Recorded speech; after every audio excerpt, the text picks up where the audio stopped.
स्वागत है आप सभी का मेरे इस चैनल पर। दोस्तों आज हम बात करने वाले हैं यूपीएससी में पेपर नंबर 4 यानी एथिक्स की। दोस्तों आज हम बात करने वाले हैं एथिक्स सब्जेक्ट के बारे में। तो आज के हमारे वीडियो लेक्चर में रहेगा कि एथिक्स में क्वेश्चन कितने पूछे जाते हैं और इसमें एथिक्स के कितने क्वेश्चन होते हैं जो व्यवहारिक ज्ञान से संबंधित होते हैं और केस स्टडी के कितने क्वेश्चन होते हैं, इसके बारे में आज हम जानेंगे। तो आइए हम शुरुआत करते हैं। दोस्तों वीडियो शुरू करने से पहले एक बात आपको मैं बताना चाहूँगा कि आप इस वीडियो लेक्चर को शुरू से एंड तक ज़रूर देखें ताकि आपको ज़्यादा से ज़्यादा एथिक्स के पेपर में अच्छे से अच्छे मार्क्स गेन करने में बेनिफिट हो सके।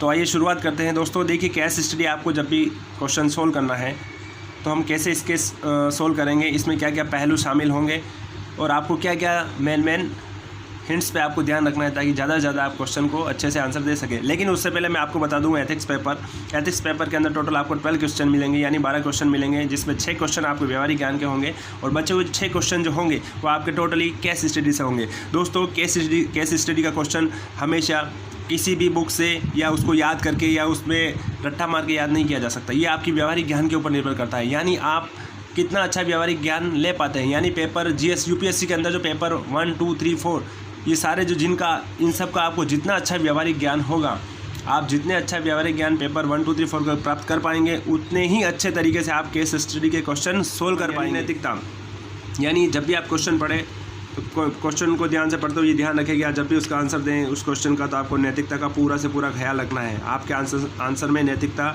दिखनी चाहिए। दूसरा पॉइंट है व्यवहारवाद, यानी उसमें व्यवहारिक ज्ञान होना ज़रूरी है। जो भी आप आंसर दे रहे हैं उसमें आपको व्यवहारिक ज्ञान भी झलकना चाहिए। तीसरा होता है आपको जो भी केस स्टडी मिली है उस केस स्टडी के अंदर सारे पॉइंट्स को आप अच्छे से हाईलाइट कर लीजिए। उस पॉइंट्स को हाईलाइट करने के बाद उनका संवैधानिक रूप से आंसर दीजिए, यानी उसमें संविधान की गरिमा उस संवैधानिक पॉइंट्स का पूरा अच्छे से ख्याल रखिए। ठीक है। फिर होता है आपका तार्किक, यानी आपका आंसर पूरा तार्किक होना चाहिए, यानी उसमें फैक्ट्स होने चाहिए। ऐसा नहीं आप हवाबाजी करते हुए आंसर लिख दिया, ऐसा लिखेंगे तो कोई भी एग्जामिनर आपको अच्छे मार्क्स नहीं दे पाएगा।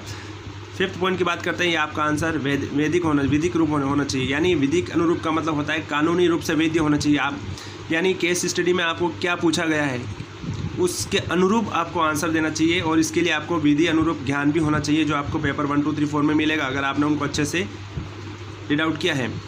6 पॉइंट्स होता है आपका सार्वजनिक, यानी आप जब भी आंसर लिखें तो उसमें सार्वजनिक पहलुओं को शामिल करें, यानी उसमें सार्वजनिक रूप से क्या लाभ हो सकते हैं और सार्वजनिक से इसका कितना क्या नुकसान क्या है वो सब कुछ उस केस स्टडी के अनुरूप आपको आंसर देना है। और सबसे आखिरी पॉइंट होता है अल्पकालीन एवं दीर्घकालीन समाधान, यानी मतलब ये हुआ कि जब भी आप निष्कर्ष दें, यानी जब आपका इंट्रो हो चुका है, आपकी बॉडी पार्ट पूरा कंप्लीट हो चुका है, तो उस केस स्टडी का जब आपको छोटा सा निष्कर्ष निकालना है 2 से 3 लाइनों में, तो वो अल्पकालीन होना चाहिए, यानी छोटा होना चाहिए लेकिन दीर्घकालीन, यानी उसके जो लाभ है, उसके जो समाधान है, उसके जो उपाय आप जो सजेस्ट करेंगे वो थोड़े लॉन्ग टर्म में होने चाहिए, यानी दीर्घकालीन होने चाहिए।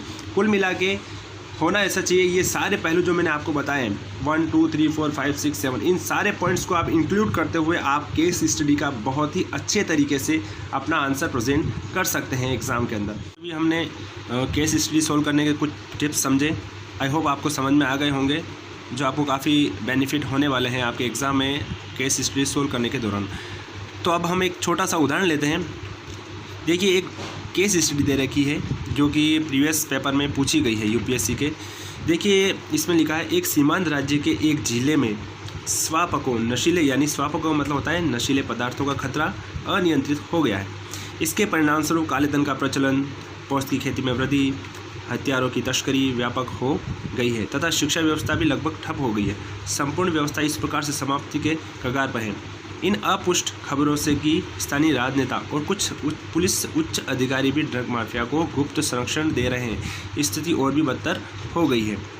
ठीक है। ऐसे समय में परिस्थिति को सामान्य करने के लिए एक महिला पुलिस अधिकारी जो ऐसी परिस्थितियों से निपटने के लिए अपने कौशल के लिए जानी जाती है को पुलिस अधीक्षक के पद पर नियुक्त किया गया है। यदि आप वही पुलिस अधिकारी है तो संकट के विभिन्न आयामों को चिन्हित कीजिए। ठीक है। अपनी समझ के अनुसार संकट का सामना करने के उपाय भी सुझाइए। ठीक है दोस्तों, तो ये हमारी एक केस स्टडी है।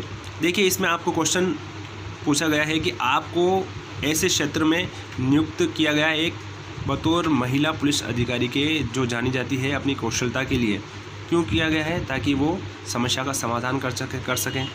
अब समस्या क्या है आपने इस केस स्टडी में समझ ली है। नशीले पदार्थ, तस्करी, हथियारों की तस्करी हो रही है, शिक्षा व्यवस्था ठप हो रही है, काले धन का प्रचलन बढ़ रहा है। इसके साथ ही उस क्षेत्र विशेष में जो नेता लोग हैं, राजनेता हैं, उनकी भागीदारी भी उसमें है। कुछ पुलिस उच्च अधिकारी जो हैं वो भी ड्रग माफियाओं को सपोर्ट कर रहे हैं, यानी उनको संरक्षण दे रहे हैं। तो यहाँ पे आपसे क्वेश्चन में पूछा गया, यदि आप वही पुलिस अधिकारी है तो संकट के विभिन्न आयामों को चिन्हित किए। तो यहाँ पे आपको कौन कौन से संकट है वो चिन्हित करना है, जो आपने इस केस स्टडी में समझ लिए होंगे।